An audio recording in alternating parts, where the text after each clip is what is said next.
this icon station as a human, yet he's listening to my song. Hype joint, this that no nigga with the bass and the bang, make it do, yo, hit you with the 5 elements like 5 elephants. Let him know I'm relevant, I'm heaven sent, telling him we're from a whole nother galaxy. I'm actually born from the static sea, ass to be crazy, I'm trying to be amazing. Next big thing kinda has a nice ring, bada boom, bada bing. You love it when I go off, when it's all out and it's all awesome. I get it cause I am from where the stars from. All right, and we are live here on HamiltonRadio.net, channel HR2. I am your host, John Breckham. We've got a star-studded episode for this podcast tonight. First off, we got the Suit Man, Dante Barnett, coming back. How you doing, bro? You feeling good? Man, I just got back from Cali. I just started the LLC. Life's great. Suit Man's getting on the map, man. Shit.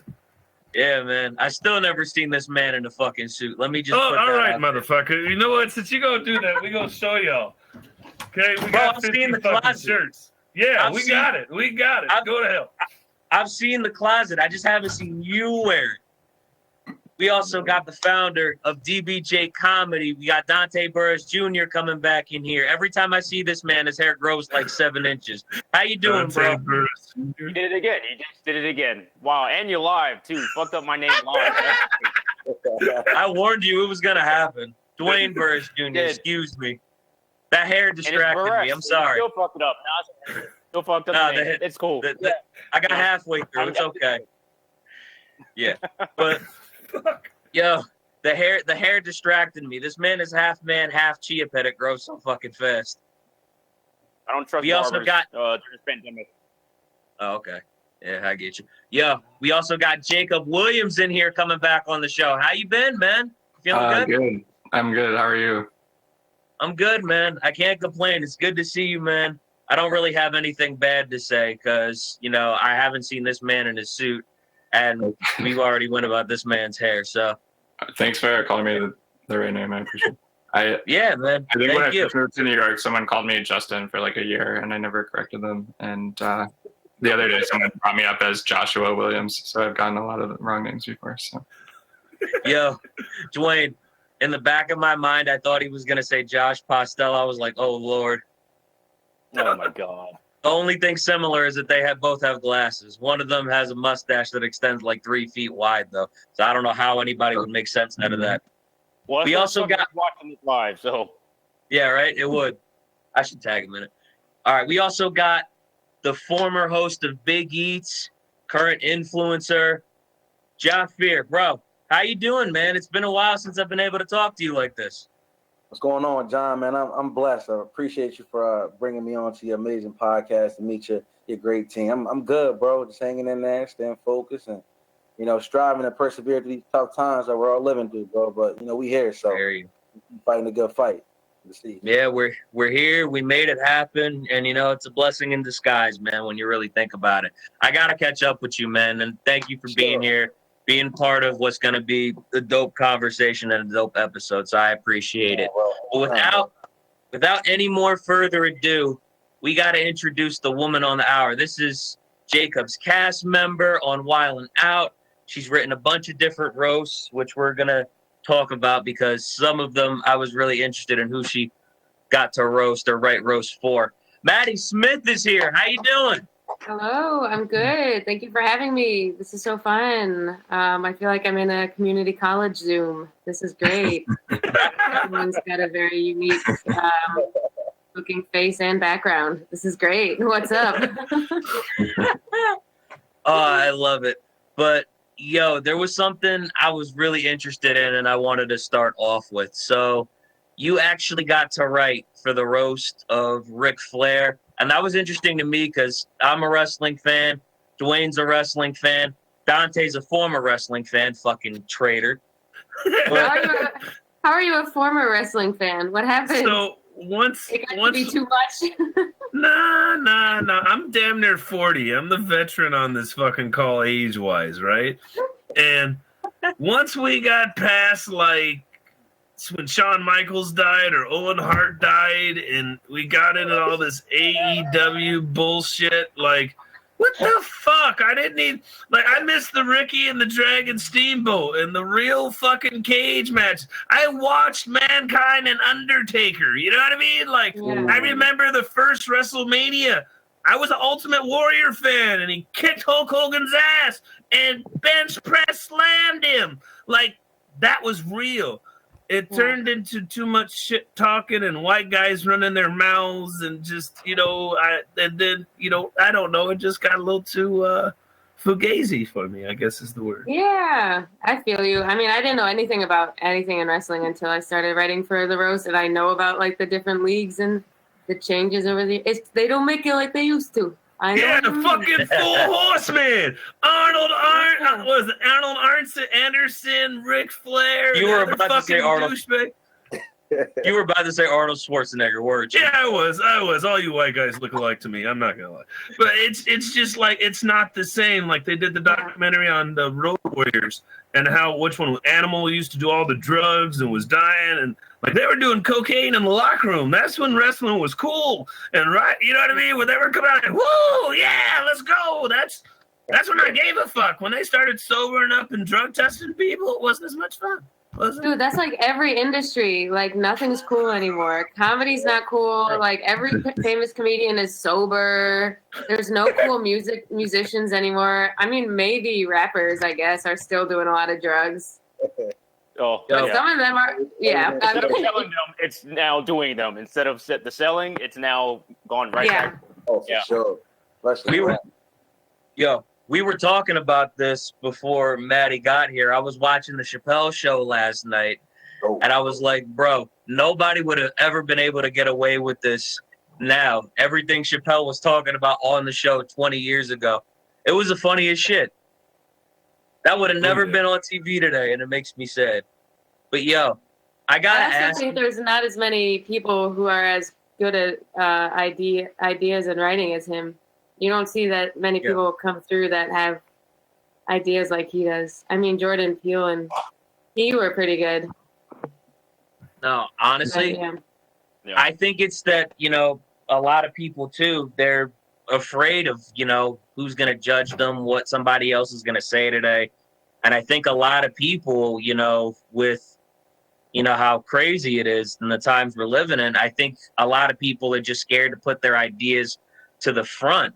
And, I think if more people weren't as scared, because of how easily everybody gets offended today, I think a lot of people would be able to get their ideas out there, get some traction for them. And there would be a lot of people that would be doing a little bit better. But, everybody wants to get so angry at everything somebody puts out. So, John, I also think that if everyone gets angry, then it doesn't matter anymore. That's what I'm seeing on the internet is people find a reason to get mad at everything so that it doesn't even matter anymore. The cancel culture thing is kind of dying.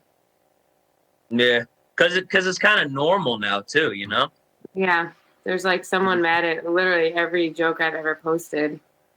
So then you're just all right, I'll go harder, I guess. Because if someone if you're gonna cancel me, sorry, go cancel ahead. me for something. No, I was just gonna say someone I made a joke making fun of lying to my boyfriend about watching movies, and people were like, "You're toxic. You're a fucking bitch, piece of shit." And I was like, "All right, well, if you're gonna get mad at that, I might as well just go full edgelord because you can't say anything." That's the line. That's the line. I think. Yeah, I feel like I'm one of the I'm usually pretty clean, but people still get offended sometimes on my joke. I had this joke about the movie Split, where I said I watched this movie Split where about this guy that has 24 personalities, and I'm so jealous because I don't even have one. And then someone was tweeting at me oh, I have dissociative identity disorder, and it's not something you should joke about and all this stuff. And so I was I felt like I was making fun of myself, but I guess it's I have definitely offended people super often somehow, so it is pretty crazy. Someone was trying to give you a sorry. Over the comments, someone was give you a diagnosis. No, they were saying. I think they were saying they had it, and that. Oh, okay. I shouldn't joke about it. I thought I was making fun of myself and a horror movie, and mostly myself. But in their mind, it was oh, you're you're like saying, you're like, you know, neglecting how serious this illness is if you have that. So I don't know. Yeah. It's tough to figure it out.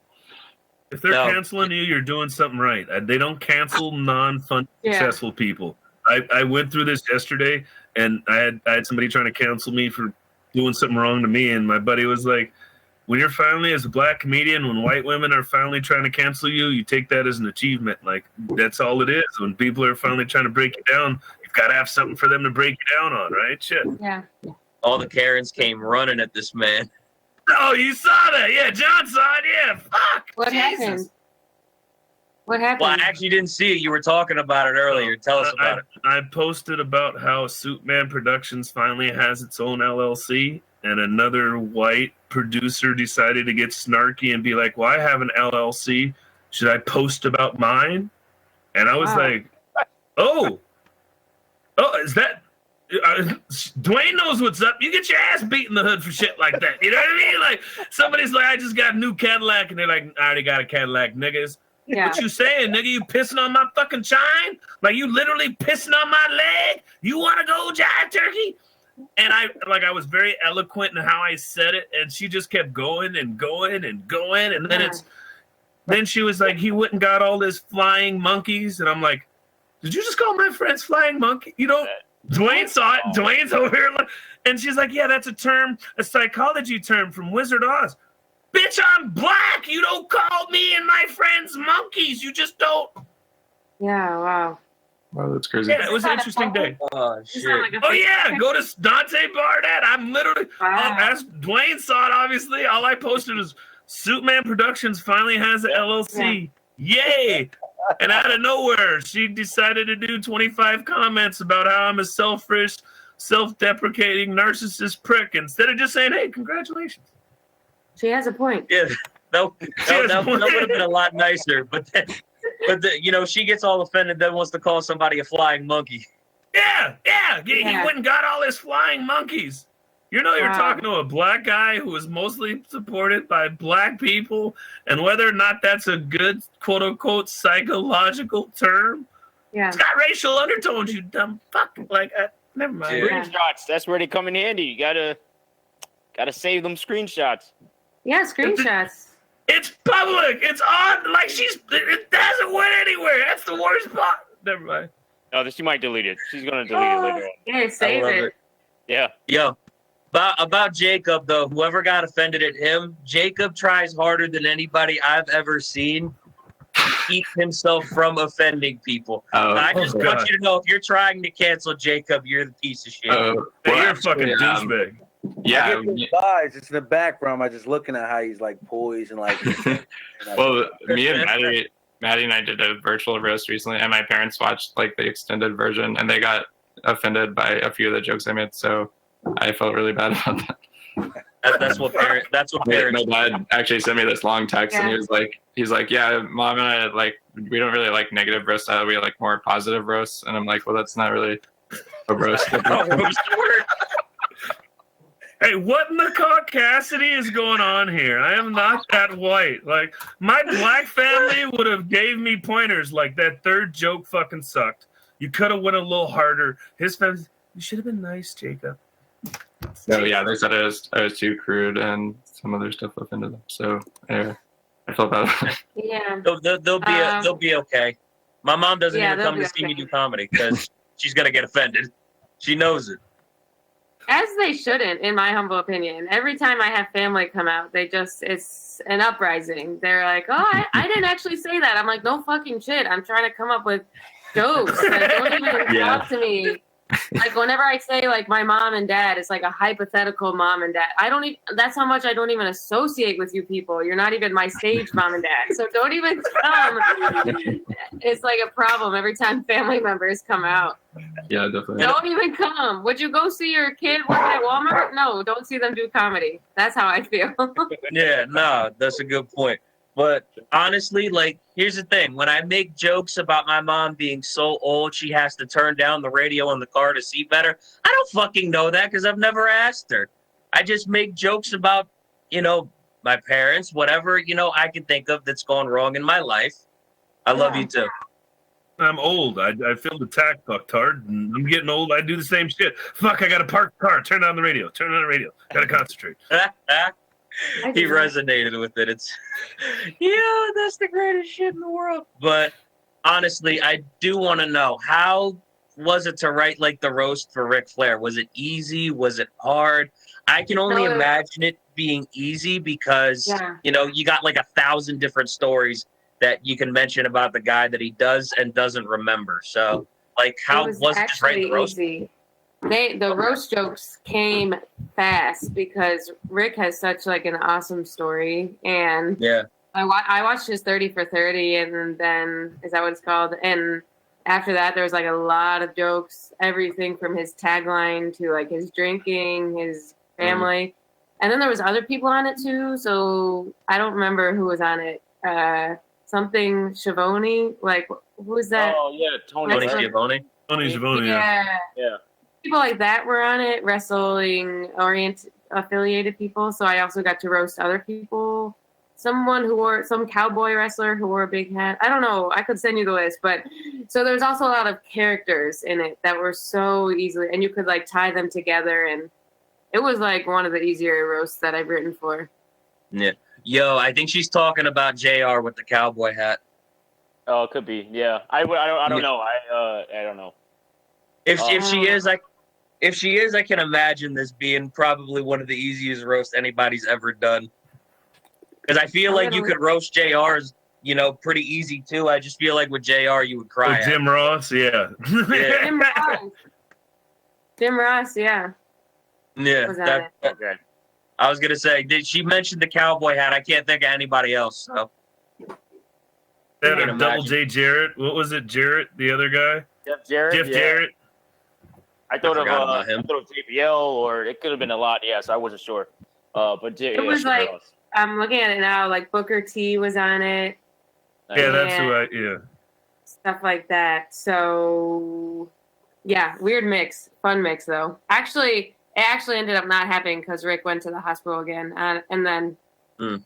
All right. Yeah. You were gonna say something, or? He's just always like in the hospital, so it's hard to. Well, I can imagine it would be hard then, but you know, you also got to write roast for Gloria Allred, Alec Baldwin. How much harder was like that in comparison to like the Ric Flair one? Were those still like easy? Was it easy to find jokes for them, or you know, how hard was that? I think the Alec Baldwin was the hardest because Alec Baldwin is like the whiter and more boring the guys get, the harder they are to roast. Ric Flair is like very like exactly. Jacob was hard to roast, and that's the thing. Is all these roast battles in New York City is all boring white men, and then they call you a slut, whore, fucking bitch, cunt, slut, and you're like, okay, whatever. I thought it was a good one. 5 different ways in a row.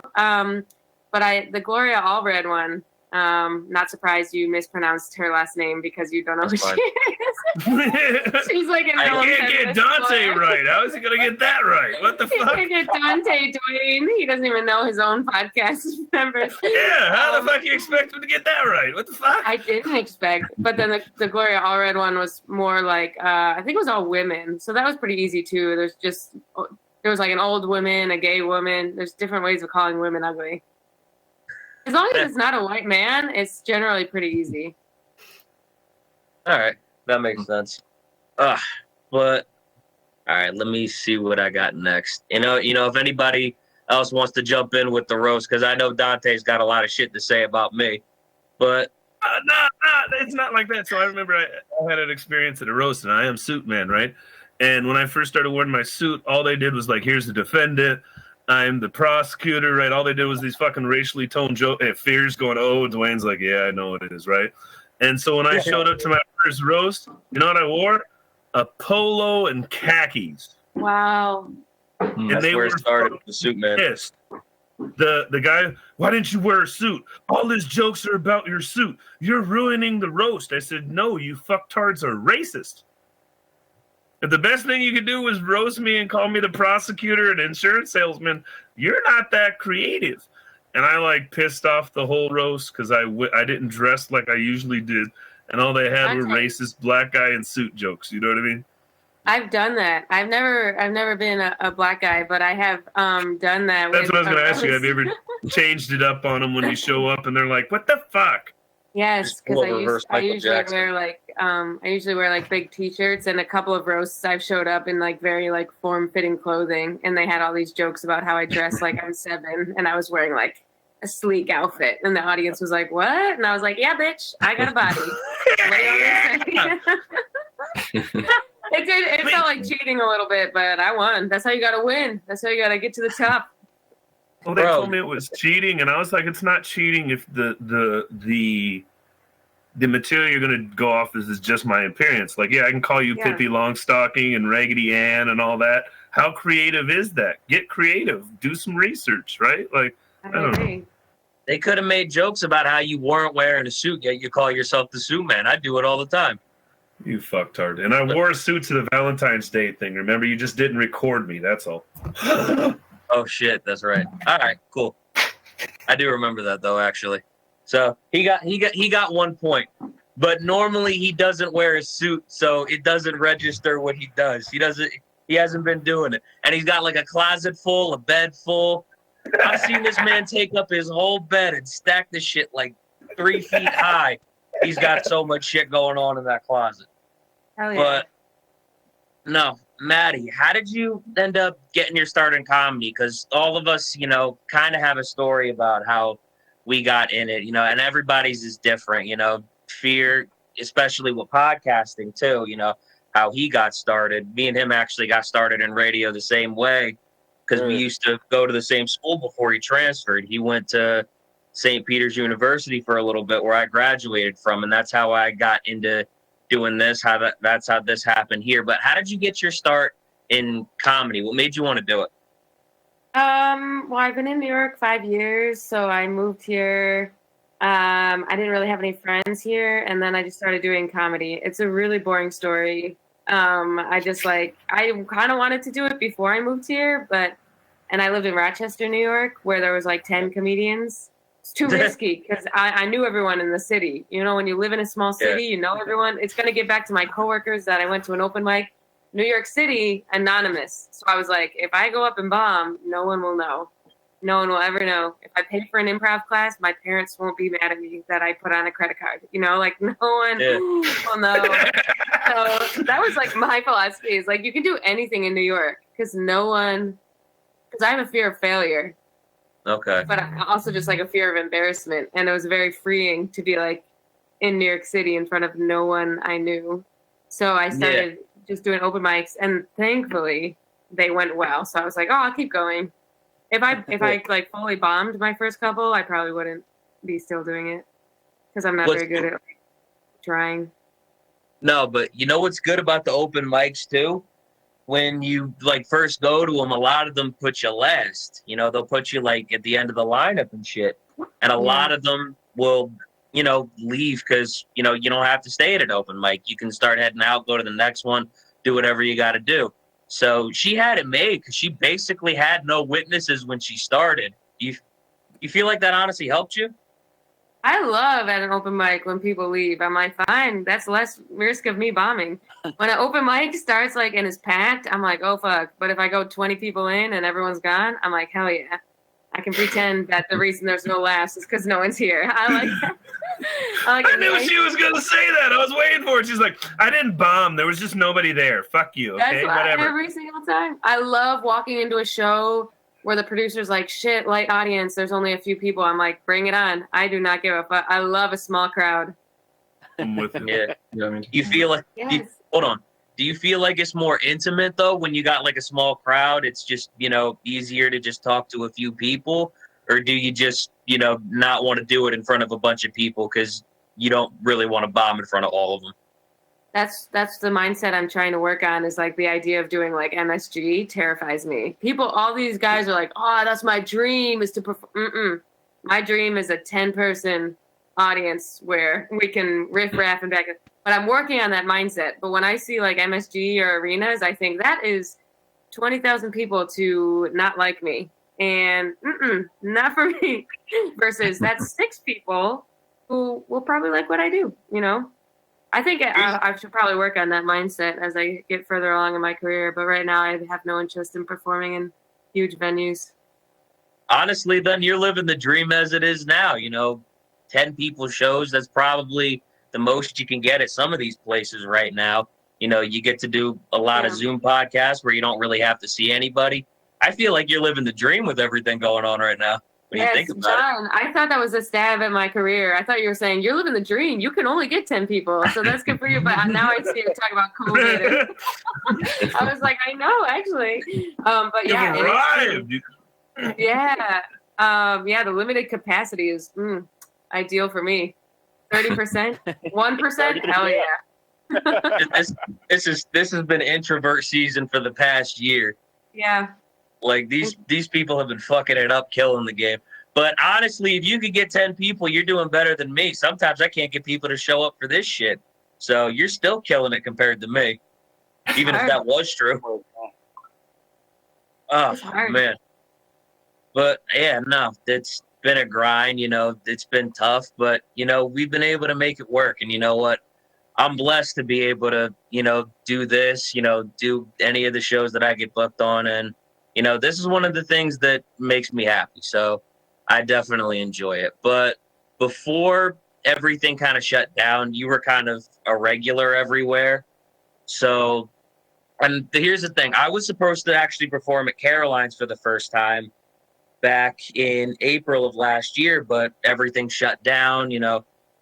I don't even know if Caroline's is opening with everybody else, what they're doing, and I wasn't able to perform. But I just want to know, this is like a two-part question. What's your favorite club? What was your favorite club to perform at before the pandemic, and how was Caroline's overall? Because I'm honestly curious about that one. But what was your favorite one also? My favorite one is probably New York Comedy Club, just because I am a regular there more so than anywhere else. Like, I'm a regular host, and that's where I make most of my money. And they also just have good crowds. Nice, like, low pressure. It's like the Cellar, but with less pressure, because people go there if they get to New York and they realize that the Cellar sold out. They just, like, go to New York Comedy Club. So it's like a leftover audience, but they still want to laugh. And so I get up there a lot, and everyone who works there is really cool. Caroline's is cool. It's just a huge room, so it's hard to fill, unless you're like Tracy Morgan. So I've done shows there for, like, it's still like 80 people, but in that room it feels like the smallest crowd ever, and the laughsters doesn't really float if it's not a full room. So it's a cool, nice, historic room where a lot of stuff has happened, but I think more for a showcase show, New York Comedy Club or the Stand or the Cellar are where you want to be. All right, so we got 3 other comics on here. Before I ask Jafir something, what's everybody else's favorite comedy club to perform at? Because Dante's out of Seattle. That's only 2 times so far, and we're halfway through the show, so I'm feeling pretty good about myself. But what's everybody else's favorite comedy club to perform at? I'm going to have Dwayne go first. And yes, I mean Dwayne. Oh, okay. All right, cool. I'll be honest. When I started producing shows, I came across Williamsburg Music Center, who they haven't done comedy shows. I know there's a comedy club like around the you remember that's right. They have a comedy club, I think, around the corner or something. But I remember I admire this. I like the space. It's a very small, intimate space. It can fit. I mean, I don't know how many people, to be honest, because it's one of those things where you have to like gather chairs from the outside. Yeah, but the venue is nice. It's beautiful. It's intimate. There's a lot of music, memorabilia and shit. Mm-hmm. It's nice. I've enjoyed performing there probably more than anywhere else, and I've performed at hookah bars even, and that was nice. But yeah. I love it. Honestly, though, that place is super homey because I remember when you had me on the show there, and I had a lot of fun. It was a good crowd too that night. Yeah, it was great. It's it's a fairly decent area for you to get people, especially on weekends. So yeah, it's a fairly nice Williamsburg crowd, and you get a bunch of eclectic.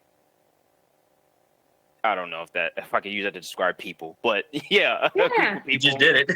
Yeah, exactly. Yeah, but it's great. It's a nice little area.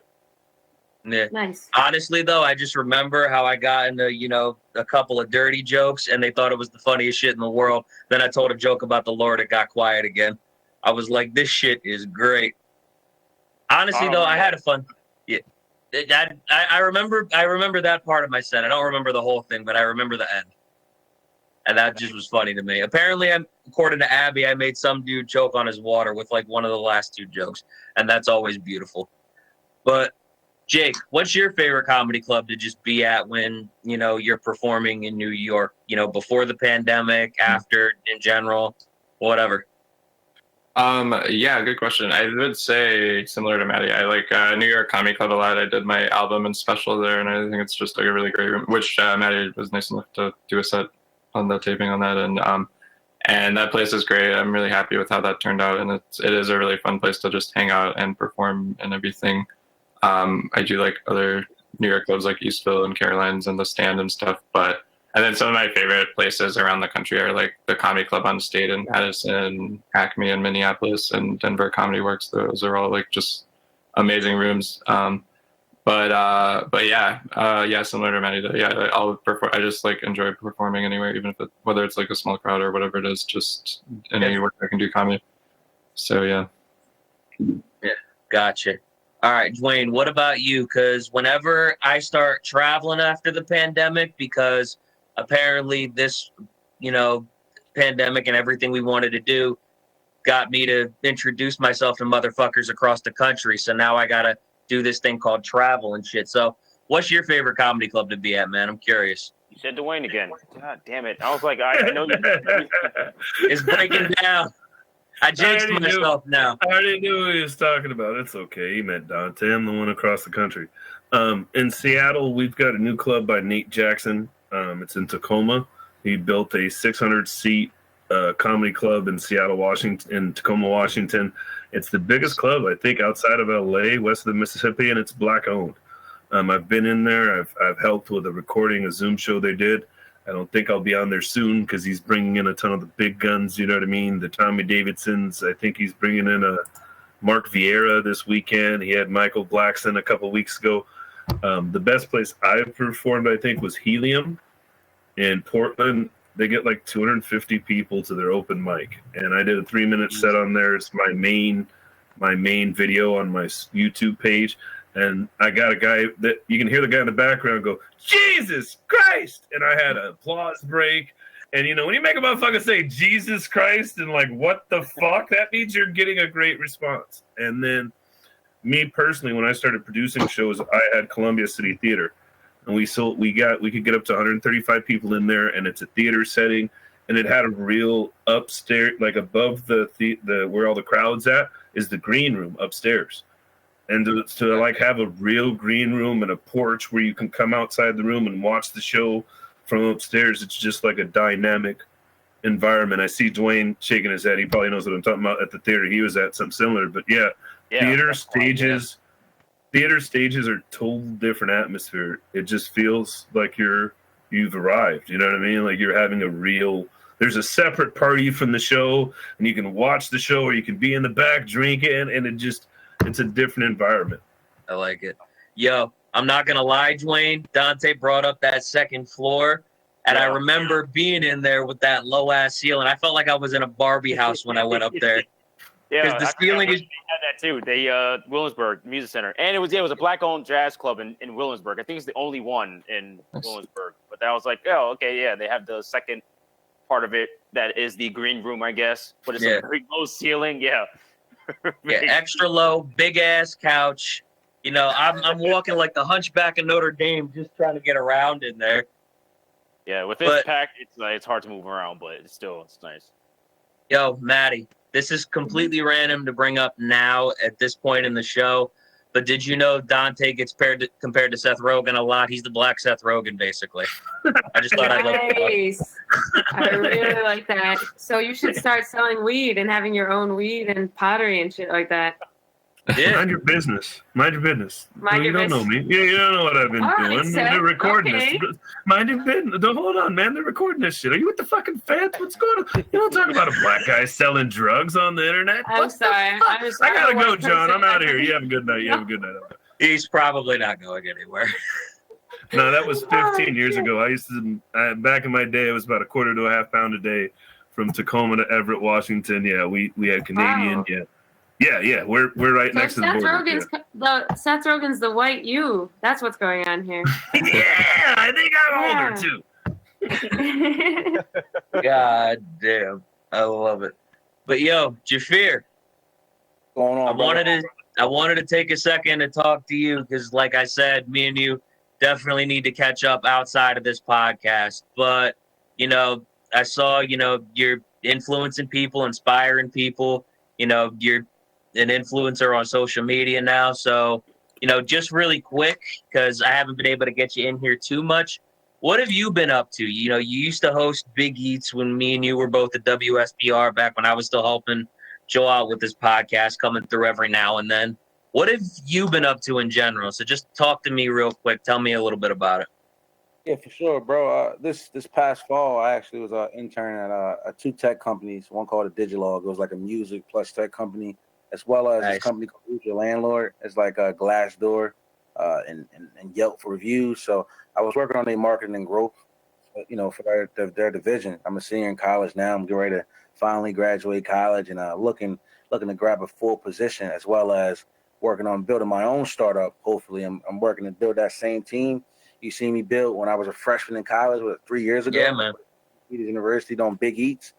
Man, just staying focused, maintaining, and obviously looking for more ways to just continue to grind. That's been pretty much on my aim. Just staying in the books, focusing, hitting the books hard, and working to get this degree. After I get this degree, just fully tapped into my plans, which is in the tech industry, and really focus on creating my own startup. So I'm working on the plans right now, but once I get those things rolling, I definitely let you know. I love it, man, for sure. Proud of you, 100%. And I got to tell you, that name Big Eats, I'm fat, so that always resonated with me. Appreciate it, I brother. just want you to know that. Thank you, I'm brother. a fat dude, man. Jafir, you want to know how fat I am real quick? How fat you are? 350? I'm so fat I could be my own airbag when I drive. That's how fat I am. Yeah, sometimes, Bro. big people, they show the most love. So that's a big. Bro, I don't like how this dude tried to guess my weight too. He's been coming at. You gotta secure the bag. Remember that, John? Get the bag. Secure the bag. The bag secure. Oh, I got the bag. It's all in here. It's all right over here. John, if you ever in the Philadelphia area, if any of y'all ever in the Philadelphia area, man, I would love to connect with y'all in person. I'm always about networking and getting to know other individuals, and it's dope for you to have me, John, and I'm grateful to meet you all. Yeah, but no, this dude tried to guess my weight. He compared me to Donald Trump. He's been coming at me worse than anybody on this show. And he's the only non-comedian. But you gotta laugh to keep from crying, man. Sometimes I need these jokes in the business world because everything is so straightforward and you gotta be politically correct and all proper. But sometimes you want to just laugh and just geek with people because life is precious, man. We all need these laughs, especially in times like this, with everything going on in the country and around the world. So, got crack a joke. Yeah, definitely, for sure. Anything to make somebody smile, especially with everything going on. Maddy. Yeah. So I gotta ask you this because we were talking earlier about, how you like better when there's. Should I let Dwayne compose himself? You yelled her name out like she was downstairs from your apartment. Like you were trying to call These out. transitions are so weird. I'm still here. I'm in the same go meeting, whatever this is called. Oh shit. But no, we were talking earlier about, how you like kind of like a more smaller, intimate setting, less witnesses if you bomb, like you mentioned. But yo, are you excited for clubs to reopen? I gotta know. I'm just curious. Yeah, I'm ready. I mean, I'm going to sneak my way into a vaccine before those reopen because I'm not fucking with these comics out here that test positive and then perform all willy-nilly. We know what's happening. This is the least, what's it called? ethical industry other than politics, and people are going to be out here. Yes. Hell yeah. So before the clubs open and when I do indoor stuff, I want to get the vaccine. But otherwise, I'm excited. Yeah, I'm ready. Yeah, Bring it for on. sure. Where's the Fucking first place you want? Where's the first place you want to go? Is it New York Comedy Club? Yeah, probably. Oh, wherever. Yeah, New York Comedy Club sounds great. They all sound great. Bring it on. I'll do a bathroom. I don't give a fuck. Yo, I'm not gonna lie. This is probably, gonna sound a little bit strange, but Greenwich Village Comedy Club was the club where I got started over doing comedy in New York, and that's the club I want to go back to. That's also where I met Dwayne for the first time. He did the first show I ever did in New York. Me and him were both on that, and that was over 2 years ago now, and I just got a lot of history there, so that's a club I want to go back to for Cool. sure. Nice. Yeah, that'd be great. Yo, Dante, Uh-oh. what's a place you want to go back to that you haven't been able to go to yet? For me, it's a little different. I spent last weekend in California, and I tagged all the Los Angeles clubs. I put Superman stickers on the Improv, the Laugh Factory, and the Comedy Store. And for me, even though those are cool, I want to get back to Canada. I did Haha or whatever it is. I've got friends in Canada, and it just feels different going out of the country and doing your thing. And I'm not as big as Maddy and Jacob, so they've got huge crowds, which is a different thrill. But being able to get, fuck you, Jacob, and you're fucking wilding out. I don't even like Go to that. hell. Don't you even fucking shake your head at me. Don't stay neutral and try to play humble, bitch. We know you're popular. Go to hell. Okay, stop. Okay. It's okay. You're still popular. It's all right. You're okay, buddy. But going out of the country and going back to BC and just being able to be international, there's something that feels good about that. And when you're telling jokes in a different country, you know that you're able to be universal. And so for me, it's more of a flex of my writing skills and my comedy to know that I can get out the country and still tell jokes to people who don't know who Superman is, don't even really know what our racial issues are because Canada doesn't believe in racism, and still be successful. They also just have great crowds in Canada. Yeah, definitely. Yeah, Really? Yeah, it's a lot different. You can be Dave Chappelle in Canada and they don't care. They're a whole bunch of cunts. And they'll even tell you that. They call you cunts. What are you bloody cunts doing? And they've got a whole bunch of, it's fucking hilarious. Yeah. Oh, dude, that sounds awesome. I love it. But, I got to ask, and this is for anybody, who's traveled more than 4 hours, because that's the farthest I've gone. The farthest I went was Mohegan Sun. I went to Comics Roadhouse there, and that's about a 4-hour drive from me. But this is for anybody that's, traveled really far. What's that like traveling? Like, is it exhausting? Is it a lot of fun to just go somewhere different? Because I got 3 people here at least who have traveled far. I don't know how far Dwayne's gone, but I'm curious. I wanted to know in general. Yeah. You've probably gone farther than me. I haven't done a ton of far stuff. Jacob's done a lot. Yeah, I've traveled. I did a show in Hawaii for Adam Devine's House Party and Comedy Central, and then a bunch of stuff all over, and it can definitely be exhausting. It's I love doing it. I love getting to perform other places and seeing other cities and stuff. But it's also I think I have a college gig coming up, and I was really missing that element of traveling and seeing new cities and doing a long set in another town. And then as soon as I booked it, I'm like, oh man, I don't want to wake up and do this flight. I've been doing all these shows in my living room online, but I can just turn on my computer. So as much as I missed it, now I'm already dreading it. But I do love doing it. It's nice to be able to see people from all over the country and kind of learn about different cities that are so different than where I live. So I'm excited to hopefully do that. And I haven't seen my family in a long time just for pandemic safety reasons. So I'm excited to hopefully go back to my hometown and other places in the near future once it's a little safer to do that. Yeah, felt that last part for sure because both of my parents are in Florida. I haven't seen them in over a year. So I feel that for sure. Yo, Jafir, I'm going to ask, the group one more question, but I want to ask you something, first.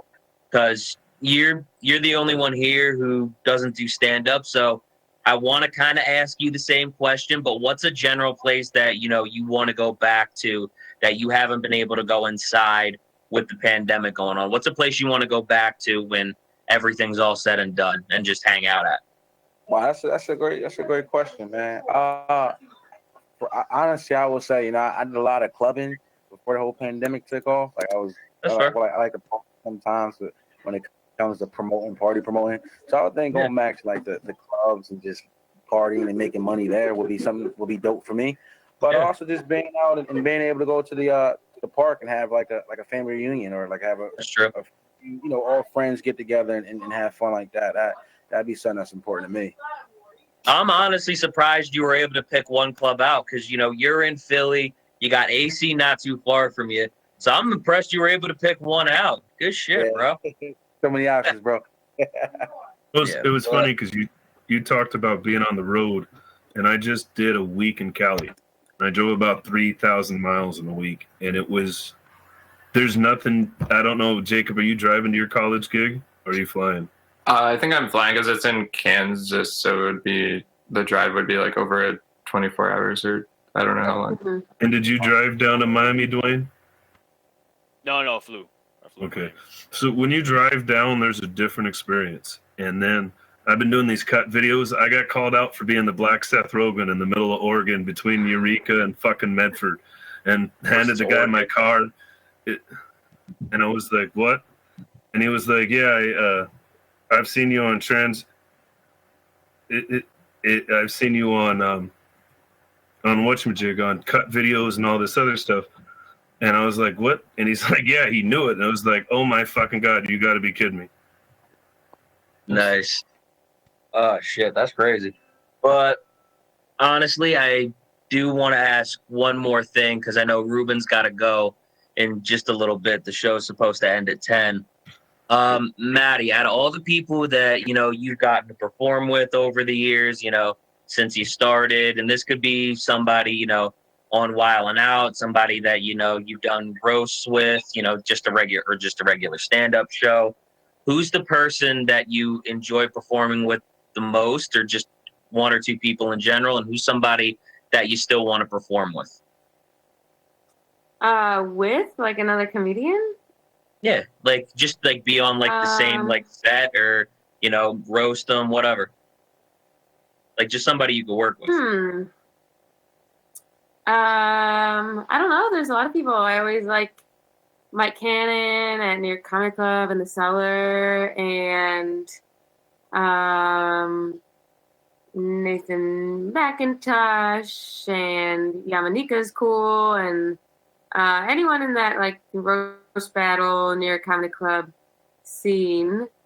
And yeah, Mike Vecchio and I opened for, and Dan St. Germain are both cool. Pretty much anyone, yeah. All right, cool. I was honestly just curious and thought, you know, this is the perfect time to ask.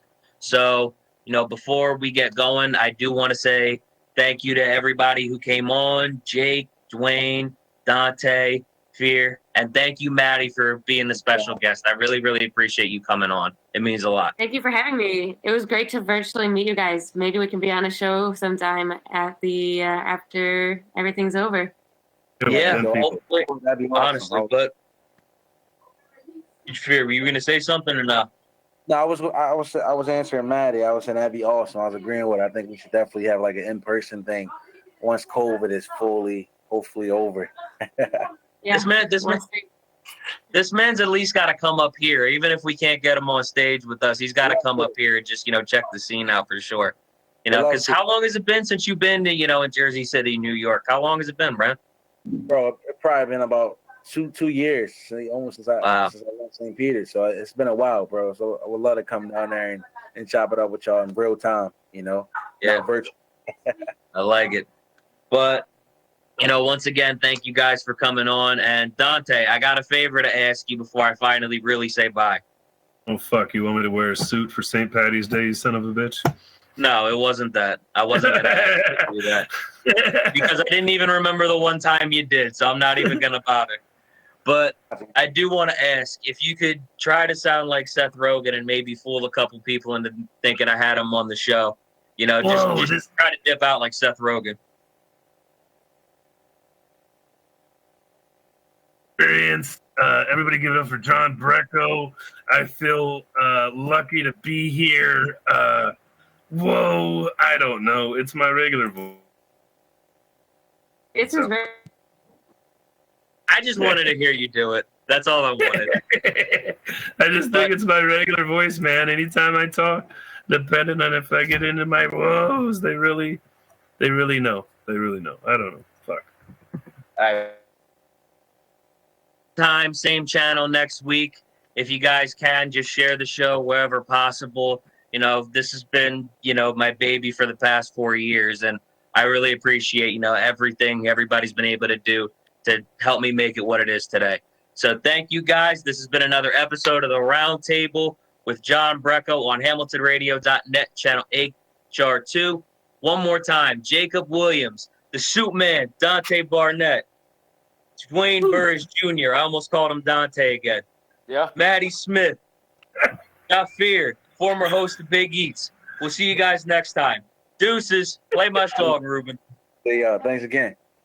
You'd think he wasn't your friend, Dwayne. You know what I mean? Like, does he even know you? Like, you know, he knows you. He know me. You know what I mean? Like, fuck. This motherfucker didn't even play my song, too. That's a damn shame. Bullshit. Thank you, Maddy. Been fun. Thank you, Jacob. Thank you for your you time. guys. Bye. Thanks to Maddy, Dwayne. Good seeing you. Go on, man. All right. Thanks, everyone.